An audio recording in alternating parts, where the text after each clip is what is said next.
What is up, YouTube? So today I want to do a quick speed test here, starting these devices up. It is the Galaxy S8 and the Galaxy S10. Yes, it is a year between them, or a year where nothing happened because the Galaxy S9 came. So first you can see, of course, clear design change and a little bit of that, and I want to talk about that in other videos, but I want to do a test here to see if there's any difference when they are booting up. Okay, so we have the power on button here on the left side, and here we do have it on the left side as well. Okay, that's kind of good. So how do we do this?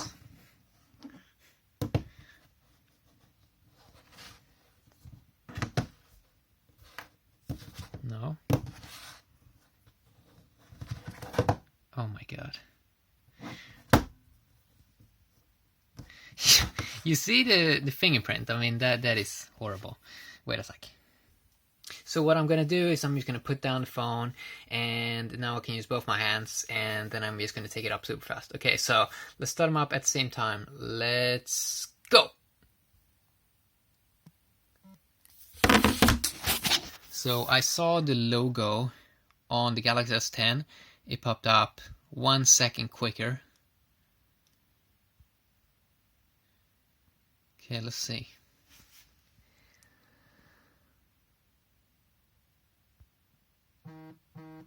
Oh yes, that is quicker. One of these things with the Samsung devices, as you can see here, is even if you have a fingerprint, your fingerprint inside of the phones, you still need to unlock with the PIN code when you have turned off the device. You can also see here on default you have the on display below here, while that's not default on the Galaxy S10. And you also see that, oh yeah, you have to tap a little bit there, then you can wake it up, and then it wakes up the whole screen. Okay, swipe to unlock. I'm just gonna show it here also. So we can see that there's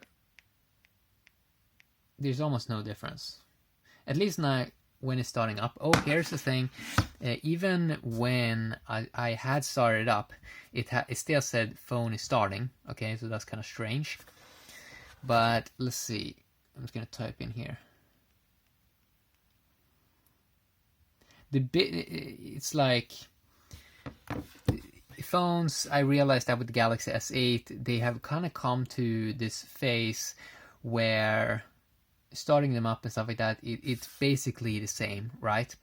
But you can feel a massive difference when you're using these devices. You can feel that on the Galaxy S8 everything was a little bit more basic, while on the Galaxy S10 everything feels more enhanced, because first of all the displays color so much better.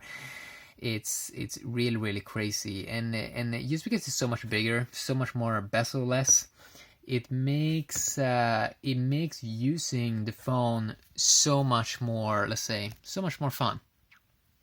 Because you may not think that this small little difference makes no difference in the real world when you're using the devices, but it actually does. It barely feels like a phone, the Galaxy S10 Plus, and it's very hard to describe why that's the case. For example, the design of it is just so much better, and it sort of feels in some ways kind of like an iPhone or some exotic thing. And the sides of it is just, I don't know, it's just more interesting, I guess. You might also see that this because, well, I'm using a case on the Galaxy. Okay, I'm gonna show it to you why. Are you ready? Okay, I'm gonna take it off. Oh no, yes, I accidentally dropped it. And you can see that if you drop the Galaxy S8, it probably is gonna break kind of fast. And these two have different backs. This one is it feels like in some ways, yes, it has a little bit more fingerprints, but you can also use it as a mirror, while the Galaxy S8 phone, you can barely use it as a mirror. Maybe it's just because I'm using the dark edition, but it sort of feels like they used a different material here. I'm not really sure what this material is being called, but this one feels more like a glass back, which is not really ideal for a phone. It should probably have some form of back like this. I don't know, I sort of like it. It looks cool, but not just cool, but it seems like it's just a better material to use, especially on the back side. I don't feel like I need a case for this device, because I don't see how this can break, you know? Maybe it can break, I don't know. Is it glass? I don't think so, but I don't know. No, it can't be glass, right? I don't know what it is, but of course plastic would be better when Samsung used to have that. Of course, we still want a removable battery, and it probably is going to come in a couple of years. Yeah, let's see here. I still like how they both have a headphone jack, which is kind of cool, but this is just so much cleaner. I noticed, for example, with audio, how much better the audio is on the Galaxy S10 Plus. It's really, really amazing. I use the stereo speaker now, or I'm not sure, is it a stereo speaker or one speaker? I don't really care, to be honest, because usually I used to use headphones, or I use the speaker, but the speaker sounds so good, so I can listen to YouTube videos instantly. Like, I can listen to YouTube videos without using the headphone jack, and it sounds almost like my MacBook Pro from 2016. I'm very sad that the Galaxy Note 10 does not have the headphone jack. It's kind of bad. And yeah, it still has this annoying sort of Bixby button, which I would prefer if they completely removed, because it's just annoying. I'm still so amazed how pretty the camera looks, and the camera quality is amazing. It's amazing when you move around quickly. Even the front-facing camera is amazing. And I just like how it comes with sort of like a already plastic over here. You can also see here when you look at the Galaxy S8, it has this more of this rounded look that the Galaxy S3 got, especially around the corners. You remember the Galaxy S3 got this like weird design, just because Samsung sued, or not Samsung, Apple sued Samsung over the Galaxy S2 design because it looked too much like an iPhone. So they had to do this super weird design with the Galaxy S3, and for some reason the Galaxy S8 sort of reminds me a little bit about that, while this one looks like daddy. I mean, this one just looks like a dad to this device.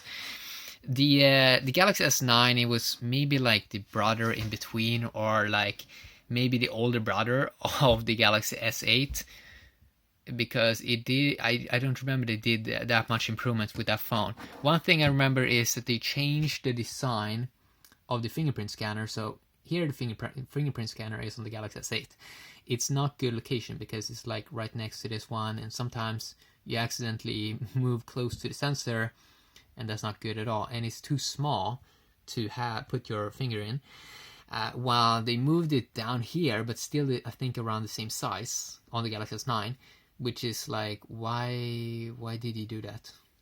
They should have done it like the Huawei Mate 9, I think the phone was, where it was below here, but it was rounded, so you can easily fit your finger there to sort of unlock it. That is still the best design for that, to be honest. On this one, it has it below the screen. Okay, here.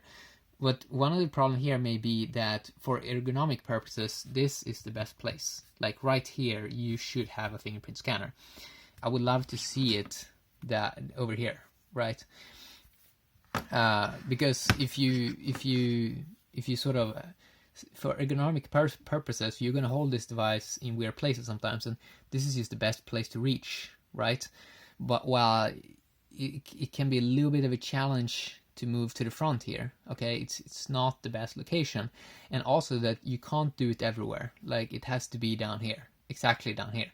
Maybe in the future we're probably gonna have it so you can do it everywhere, but I still think that ideally it's always going to be here somewhere.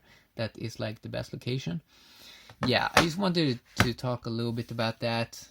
And the reason why I like to keep these videos so simple is because people always like simple stuff, and especially in terms of like startup stuff, it yeah, I mean, phones are so good now, quad-core phones, so you're probably not going to notice a big difference in that. But in the UI, one thing that is a little bit annoying for me sometimes with the Galaxy S10 is I can notice some lag sometimes when you move into when you sometimes exit an app. But the thing is, it's not Samsung's apps. It's a third-party app where sometimes you can even notice some lags in that app. But I don't think it's Samsung's fault. I think it's developers' fault because it's only in that sort of app. And overall, I'm super satisfied with the Galaxy S10 Plus. I'm gonna do more stuff on it, and it's gonna be fun. Yeah, have a great day.